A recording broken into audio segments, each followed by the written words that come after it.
Fidèle à l'impératrice Esso, la princesse de Lamballe déposa la couronne au pied de la souveraine de Neustrie, qui lui rétrocéda à travers un mariage et un contrat. Le dit mariage, établi en 348, unissait le prince Jérôme, fils de Sa Majesté Esso Ière, avec la princesse de Lamballe. Quant au contrat, dit de Boulogne, il prévoyait qu'au décès de Sa Majesté Esso Ière, la couronne britannique reviendrait au prince Jérôme en échange de la pérennité de la couronne lucasienne accordée à la dynastie Bourbon par la princesse de Lamballe, cette dernière ayant abdiqué en 335 en faveur de la souveraine de Neustrie, mais ayant alors conservé, pour sa descendance, les droits de succession. Le premier conclu par le traité de Châtenay de céder la couronne britannique à sa sœur, Régis Emmanuel, conservant seulement la gestion du territoire britannique en qualité de vice-roi.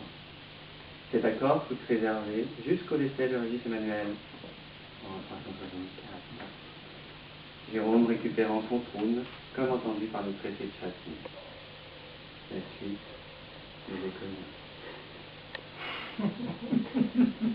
L'empereur Roland voulut conserver la couronne britannique, la considérant comme acquise par la couronne neustrienne, et ce, malgré l'opposition du Parlement neustrien, reconnaissant unanimement l'indépendance britannique en 360. Aujourd'hui, sire, nous sommes tous deux les témoins et les acteurs d'une page d'histoire qui se tourne. Cette page qui aura vu durant un siècle deux nations composées, c'est pas ce que tu m'as. On va vite ne souffriront pas davantage.